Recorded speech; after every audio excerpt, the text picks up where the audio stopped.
வணக்கம், நான் தர்மா. இந்த ஆலயத்தை பொறுத்தளவில் 50 ஆண்டுகளுக்கு பிறகு வைகாசி விசாக பொங்கல் உற்சவம் இடம்பெற இருக்கிறது. இந்த ஆலயம் நாவற்குழி பிரதேசத்தில் அமைஞ்சிருக்கிற வேலம்பிராய் கண்ணகை அம்மன் ஆலயம். இந்த கோயிலில் முற்றுமுழுதாக கிராமிய நடைமுறைகளில் தான் பூஜைகள் எல்லாமே இடம்பெற்று வருகிறது. ஆலயத்தை பொறுத்தளவில் இந்த பூஜை வழிபாடுகள் எல்லாம் வித்தியாசமான முறையில் இடம்பெறுகிறது. முற்றுமுழுதாக கிராமி, அதாவது கிராமிய வணக்க முறை இங்கே காணப்படுது. அந்த வணக்க முறைகள் எப்படி இருக்கு என்று சொல்லி நாங்கள் இன்றைக்கு பார்க்க போகிறோம். இந்த ஆலயம் ஒரு வரலாற்று பிரசித்தி பெற்ற ஆலயம். இப்போ இந்த ஆலயத்துக்கு போப்புறன் போய் அங்கே வழிபாட்டு முறைகள் எல்லாம் எப்படி இருக்குன்னு சொல்லி உங்களுக்கு காண்பிக்கிறேன். தொடர்ந்து இந்த காணொலியை இறுதி வரை பாருங்க.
பருவம் தெரிஞ்ச வயதுல இருந்து நாங்க இந்த கோயிலோட இருக்கிறோம்.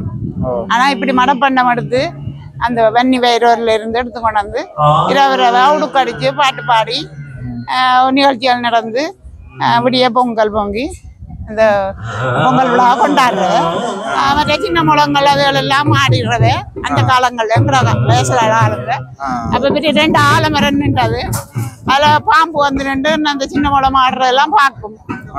அப்ப நாங்கள் எல்லாம் விடுப்பு பாக்குறோம். சின்ன பிள்ளைகள் ஓடி திரிஞ்சு அந்த வயசு எங்களுக்கு. அதுக்கு பிறகு தான் பார்த்திருக்கிறேன். 74ஆம் ஆண்டுல நடந்தது கடைசியா. அந்த இந்த கோயில்ல தான் அந்த சிகரம் கட்டி அந்த ஒரு திருவிழா நடந்ததை நான் பார்த்திருக்கிறேன். அந்த கருத்துறையில இருந்தெல்லாம் ஆக்கள் வர்றது, நிறைய பேர் வர வான்கள் எல்லாம் பெருகினோம். இடக்காலங்கள்ல இருக்கா அந்த கால்பாணத்துல சோனவர்கிட்ட சேனியர் என்று சொல்றவே அம்மாவே எங்களுக்கு எப்படி சொல்றோன்னு தெரியாது. அவையில் கொஞ்சம் காலம் செய்தவ. அது பிரைட் வருஷம் தான் சிறப்பா இருந்து மகிழ்ச்சியா இருந்து எங்கட மண்ணில அப்படி ஒரு நிகழ்வு திரும்ப நடக்கிறது சந்தோஷமாயே இருந்தது. மகிழ்ச்சியா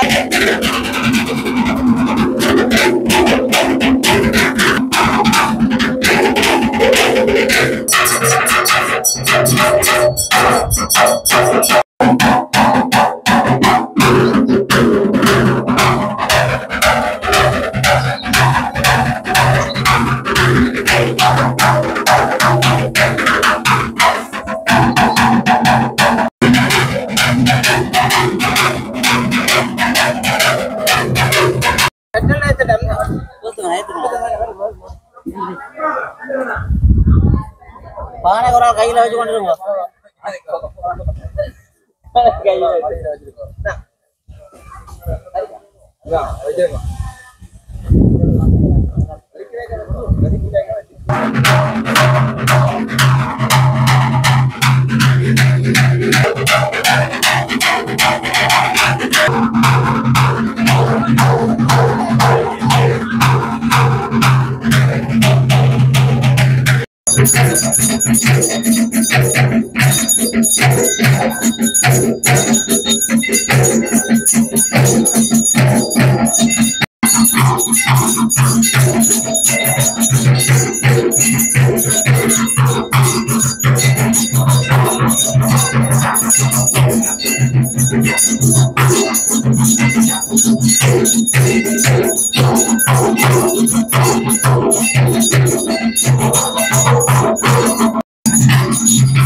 அம்மா ஆங்கார சக்தியே மாங்கனியில் வந்தவதரித்து மதுரை பதியையும் அழைத்து அதனோடு கொண்ட மகமாரியே என்னுடன் வேங்கையாய் நின்றையும் பெற்றாய் கங்காசல குமரியே கமலாசன திருநாள் மடங்கு கமலவரி போர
இந்த வருடாந்த வைகாசி விசாக பொங்கலானது கடந்த 50 வருடங்களுக்கு பின்னர் தற்பொழுது காலை ஸ்னபன அபிஷேகத்துடன் அபிஷேக ஆராதனைகள் சுவாமி பெருமாட்டி உள்வீதி வெளிவீதி வீதி வந்து மகோத்சவ பூஜையுடன் இனிதே நிறைவேற்றது.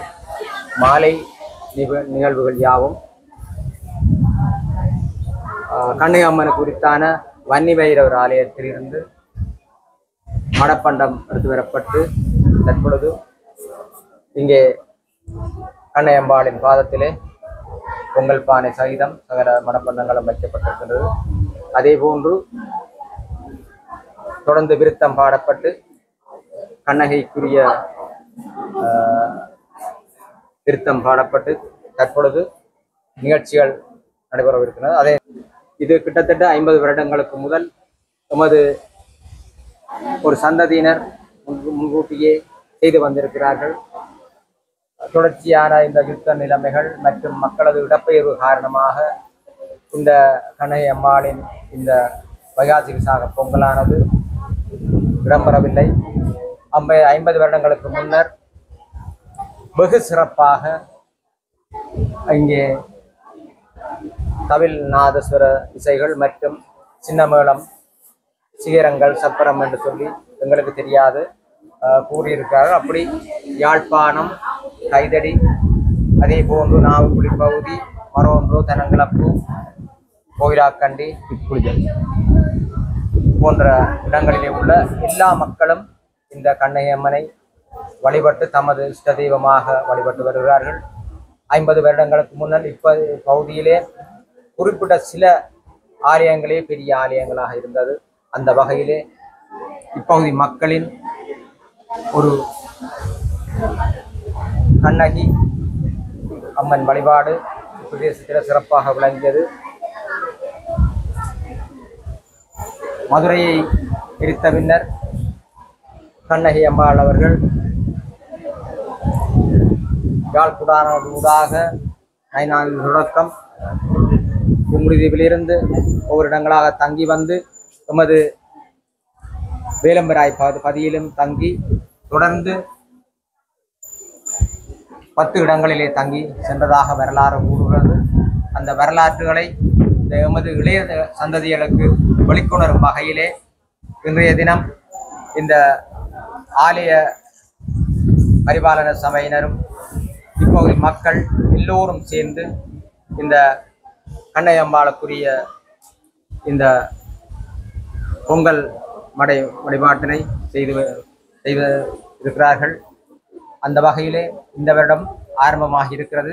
எதிர்வரும் வருடங்களிலேயே இது மிகுந்த சிறப்போடு செய்யப்பட்டு இந்த கண்ணகையினுடைய வரலாறு எமது அடுத்த சந்ததியினருக்கு தெரியப்படுத்துவதற்குரிய வழிவகையாக இந்த நிகழ்வுகள் இடம்பெறுகிறது.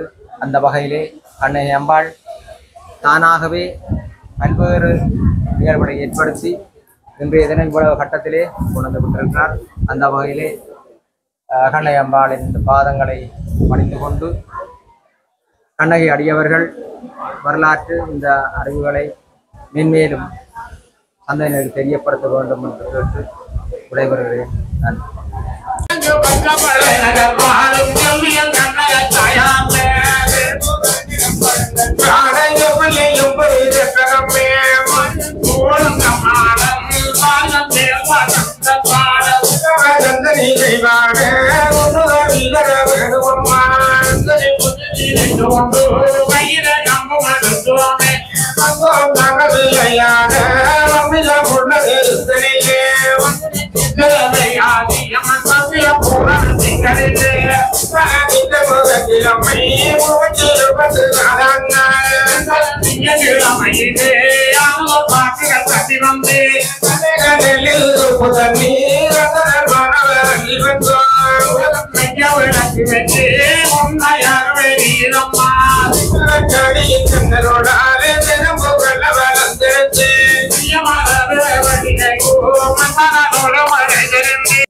இது வேலம்பிராய் கண்ணகை அம்மன் கோவில். அதாவது இந்த அம்மா இந்தியாவிலிருந்து வரைக்க எங்கட பாதையால வந்து நுணாவில் குளம் போய் பண்டித்தளர்ச்சி எல்லாம் போய் 10வது இடமா வத்தாப்பிளைக்கு போனவர். இன்றைக்கு நடக்கிறதுல ஒரு விசேஷம் என்னன்னா, வழக்கமா ஒரே நேரம் இன்றைய இந்த எங்கட அம்மன்லையும் வட்டாப்பிளையிலையும் பொங்கல் நடக்குது. அதுதான் இன்றைக்குரிய விசேஷம். முதலாவதாக இந்த அம்மன், எனக்கு இன்றைக்கு 72 வயது. நான் 8 வயதுல இந்த அம்மன் கோயில்ல வந்து ஒரு விசாக பொங்கல் பார்த்தேன் நான். அப்ப பிறகு 50 வருடத்துக்கு பிறகு இன்றைக்கு தான் இந்த பொங்கல் நடக்க போகுது. அது இந்த 8 வயதுல நாங்கள் வந்து பார்க்க பொங்கல் பாடல் விசேஷமாக சின்ன மோளம் நடக்கும். நாங்கள் அந்த சின்ன மோளம் பார்க்கறதுக்காக வேண்டி இந்த வயல்கரையிலால வருவோம். அதுதான் இந்த முதல் விசேஷம் எங்களுக்கு. பிறகு பழைய ஆக்கள் எல்லாம் வச்சு பொங்கல் கூத்து எல்லாம் நடக்கும். பிறகு நான் அம்மாவிட்ட வந்தது 1973ஆம் ஆண்டு. நான் ஆயுர்வேத மருத்துவ கல்லூரி படிக்க போயிருக்க. அப்போ ஒரு பெரிய ஒரு கோவில், பாலடைஞ்ச கோயிலாத்தான் இருந்தது. அம்பலம் என்ற ஒரு பூசாரியார் தான் அப்ப இதுக்கு பூசை வைக்கிறவர். எங்கட ஐயா பரம்பரையாக இந்த இடத்துல வைத்தியம் செய்து வந்தவர். எங்களுக்கு இந்த கோயில கூட விசுவாசம் கிடைச்ச என்னன்னா, இந்த கோயில்ல வந்து இருக்கேக்க இந்த கோயில்ல தலை விரிச்சமா பெரிய ஒரு ஆலமரம் இருந்தது. நாங்கள் 2 ஆலமரம் இருந்தது. மற்றவை சொல்றது, நான் கண்டது ஒரு ஆலமரம். பெரிய விழுதுகள் எல்லாம் இருக்கும். அதுல வந்து நாங்க தொங்கி ஊஞ்சல் ஆடுவோம். அது மிகவும் விருப்பமான இது. நாங்கள் விருது வரைஞ்ச காலம் தொடக்கம் வரை, அதாவது முன்னுக்கு 2 ஒரு ஆலமரம் இருந்தது, பெரிய விழுது. அதுல ஒரு பெரிய ஒரு நிழல் வருமா போல இருக்கும். எங்கட தந்தையாருக்கு குறிப்பிட்டு சொல்லுவதாக இருந்தா, எங்கட தந்தையார் வழக்கம் போல தன் கால கடமையை முடிச்சுட்டு இங்கே நடந்து வந்துதான் ஊரவர்களுக்கு வைத்தியம் செய்வார். வரும்பொழுது இந்த ஆலமரத்துக்கு கீழே ஒரு ஏடு கொண்டு கிடைச்சது. அந்த ஏடு கிடைச்சா ஒரு பெரிய அபூர்வம். யார் தந்தது, எப்படி தந்த எதுவுமே தெரியாது. அவர் வந்து பூசாரியார் அம்பலம் இருந்தவர். பூசாரியார் அம்பலத்தோட கதைச்சிருத்திருக்கிறார். கதைச்ச இடத்துல பூசாரியார் அம்பலம் சொன்னார், அது உங்களுக்கு கண்டு வச்சு கிடக்கு, நீங்க எடுத்துக்கொண்டு போகும்போது. அந்த ஏடு என தந்தையாரிடம்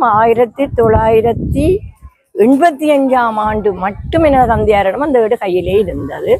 அவர் 1980ஆம் ஆண்டு நான் மருத்துவ படிப்பை முடித்துட்டு இந்த ஊரிலேயே ஒரு வைத்திய நிலையம் தந்தையாரோடு சேர்ந்து நடத்தி கொண்டு வரைக்க அந்த ஏட்டை பார்த்து அவர் வந்து எனக்கு பட்டோலை போட சொல்லுவார். நான் பட்டோலை போடுவேன்.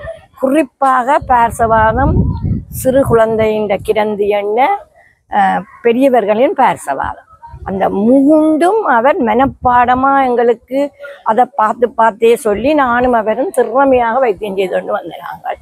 அப்பயும் வந்து இந்த கோயில்ல பங்குனி திங்களுக்கு மறக்காம வந்து பொங்கிக் கொண்டு போவோம். பிறகு இடையில 1987ஆம் ஆண்டுக்கு பிறகு நாட்டு நிலைமையால நாங்கள் இந்த கோயிலுக்கு வரையிலாம போயிட்டு, வரையிலாம போனாலும் இத ஒரு அற்புதம். இதுல என்ன சொல்ல வேணும்னு சொன்னா, குறிப்பா 1983ஆம் ஆண்டு இனக்கலவரம் நடக்க எங்களோட 2 சகோதரர்களும் களம்பில இருந்தவர். அப்ப ஐயா வந்து ஒரு இதாக இந்த கோயிலுக்கும் வந்து கும்பிட்டுட்டு வந்து தானா சொன்னார், ஒரு சிறு காயத்தோட தப்பி வரையும் பயப்படாதீங்கோடு. அப்படியே எங்க 2 சகோதரர்களும் அந்த பிரச்சனையில இருந்து எப்படி தப்பி வந்தவையோ தெரியா. இந்த கோயிலை குறிப்பிட்டு சொல்றேன்டா, நாங்கள் இது எங்களுடைய ஒரு தாய் வீடுன்னு தான் நினைச்சு வருவோம். என்ன பிரச்சனை, என்ன கவலை, என்ன வந்தாலும் எவரும் வந்து தாய் வீடுன்னு வந்து கும்பிட்டுட்டு போவோம். ஆனா பங்குனி திங்கள் நாங்கள் எங்க இருந்தாலும் பொங்க வருவோம். அது மறக்க முடியாத லெவல். அதே மாதிரி என்ன கேட்டாலும் எதுவும் கேட்டா தந்தபடியே இருப்பா. எங்கட தந்தையார் கௌரி விரதம் அண்டு, கௌரி அமாவாசை அண்டு இயற்கை எதினர். அப்ப இயற்கை எதிரத்துக்கு முதல் நாள் நான் அவர் கடுமையா இருக்க போய்க்க சொன்ன பதில், என்னத்தை விட்டாலும் கௌரி அம்மாளை நீங்கள் ஒருக்கா கவனிச்சு கொள்ளுங்க. இந்த அம்மாளுக்கு கண்ணகி என்று தான் பெயர். ஆனா நாங்களும் ஒவ்வொரு தரும் ஒவ்வொரு பேர் வச்சிருப்போம். உவாக்கு கவரி அம்மாள் என்று வச்சிருப்போம், வாலாம்பி அம்மாள் என்று வச்சிருப்போம், அம்மா என்று கூப்பிடுவோம். இந்த அம்மாவை நாங்க கண்ணகி என்று ஏற்றுக்கொள்ளாம அம்மா அம்பாள் என்றதான் எங்களோட முக்கியமாக்கு கும்பிட்டு கொண்டு வந்த நாங்கள். அதே மாதிரி என்ன கேட்டாலும் தந்து கொண்டு வந்தவ. குறிப்பா கௌரி விரதத்தை நாங்கள் எங்களோட தந்தையாட்ட துவசத்தை நெற்றி செய்து கொண்டு வந்தோம். இன்றைக்கு விசேஷம் என்னன்னு சொன்னா, நாங்கள் இப்போ எங்களோட தந்தையார் 24வது வயதிலிருந்து தொடர்ந்து வைகாசி விசாக பொங்கல் செய்து கொண்டு வருவார். விசாக பொங்கல் செய்து கொண்டு வந்து கொண்டு கேட்க இடையில அவருக்கு பொருளாதார பிரச்சனையும் சௌரங்களோட உறவு பிரச்சனை வந்தோடனே அந்த பொங்கலை செய்யலாம விட்டுட்டார். விட்ட பிறகு அவர் எங்களுக்கு நெடுக சொல்லுவார், நானே கோயிலுக்கு போற வேண்டாம், விசாகத்துக்குத்தான் போக வேணும். அதே நேரம் ஜோகர் சுவாமி நாவக்குழி சந்தையில வந்து இருப்பார். நாவக்குழி சந்தையில வந்து இருந்து இந்த ஊர் எங்கட ஊருக்கு வர்ற வைக்கும் அந்த பாதையால போறவே ஏதாவது ஒன்று சொல்லி மறைப்பார், அல்லது அந்த வாகனத்துல அவரை ஏற்றி கொண்டு வந்துடுவேணும் இங்கால வாராக்கள். அப்படி வரைக்க எங்கட வேலம்பிர அம்மன் கோயில்ல அந்த முடக்கில ஒரு பனைமர கூடல் இருக்கு. அந்த கூடல்ல வந்து குந்தி இருப்பார். குந்தி இருந்தா எங்கட ஐயாவை போல அந்த காலத்துல இருந்தவர்களோட தான் மனம் போனபடி கதைப்பார். அவர் சொன்ன ஒரு விசேஷமான கதை என்னன்னா, அம்பாளாச்சி தேர் ஓடுவா, தேர் நிறுத்தப்படும், பிறகு வைரவற்ற உதவியோட அம்மாளின் விசாக பொங்கல் பழையபடி நடக்கும் என்று எங்கட ஐயாவுக்கு ஒரு வாயால சொன்ன. அதை என்னண்டா, ஐயா நெடுக அந்த விசாக பொங்கல் தான் செய்யாம விட்டுட்டு கவலைப்படைக்க அவருக்கு சரியான கவலை. ஆனா அந்த விசாக பொங்கலை பிறகு எடுத்தவே எல்லா வழியிலையும் முன்னேறிட்டினான் செல்லையா குடும்பம் உண்டு. அவர்கள் முன்னேறினபடியா அந்த விசாக பொங்கல் திருப்பி எங்கட கைக்கு வரவும் இடமில்லை. ஐயாவுக்கு அது ஒரு பெரிய ஒரு மனவேதனையா இருந்தது. ஜோகர் சுவாமி சொன்ன பதில், ஜோகர் சுவாமி சொன்ன வாக்கு இன்றைக்கு உண்மையாக கைகூடி இருக்கு. எத்தனையோ காலத்துக்கு பிறகு எங்களுக்கு அந்த அம்மாளு குறித்தான வன்னி வைரவர் கோயில இருந்து மடப்பண்டம் எடுத்து வந்து சிறப்பாக இந்த பொங்கலை முந்தின மாதிரி செய்ய போறோம் என்றால் இன்றைக்கு முதலாவது எங்களுக்கு கூடிய ஒரு அம்பாளாச்சி செய்த அற்புதம். அடுத்தது எனது தாயாரின் ஆண்டு துவசம் என்று நான் இதுல என்ன சொல்லுறேன்டா, இந்த அம்பாளை நாங்கள் அம்மாண்டு தான் கூப்பிடுவோம். எங்களுக்கு என்ன கவலை இருந்தாலும் வந்து அத வாசல்ல வந்து ஏதோ கலைச்சிட்டு போயிட்டோம்டா எங்களுக்கு அதுக்கான தீர்வு தருவா. ஆனா இன்றைக்கு நாங்கள் 8 வயதுல வந்து இருந்த கூட்டங்கள் மாதிரி நாங்கள் ஒரு பாய் தலகணிகளோட வருவோம், பெரியாக்கள் கூட்டிக் கொண்டு வருவினோம். இப்படி இந்த குருகு மண்ணில் இருந்து விளையாடி நாங்கள் கூட ரசிக்க வர சின்ன மேளம்தான். அதே மாதிரி அம்மா இன்றைக்கு எங்களுக்கு ஒரு அருள் காட்ட வந்துட்டா அந்த எப்பயோ, அதாவது இதை நாங்கள் பகுடி என்று சொல்லலாம். ஜோகர் சுவாமியின் வாயிலிருந்து எந்த வாக்கின் லேசுல வார இல்லை. அவர் இந்த கோயில்ல வந்து அந்த பெனமரத்தடியில இருந்து கதைச்சிட்டு இந்த அம்மன் வாசல்ல வந்திருந்தான் சொல்லிட்டு போனவர். வைரவர்கிட்ட அனுக்கிரகத்தோட அம்மாவின் வைகாசி விசாக பொங்கல் நடக்கும். அதுதான் எனக்கு இன்றைக்கு மிகவும் சந்தோஷம். எல்லாம் எங்களுக்கு சிறப்பாக செய்த அந்த அம்மா மீண்டும் எங்களோட ஊரவர்களுக்கு நல்ல திருப்தியான வாழ்க்கையை கொடுப்பான் நம்பிக்கையோட எல்லாரும் நாங்கள் இன்றைக்கு வந்திருக்கிறோம். எனக்கு இது அம்மாவின் அற்புதத்தை சொல்ல தந்தமைக்கு மிகுந்த நன்றி.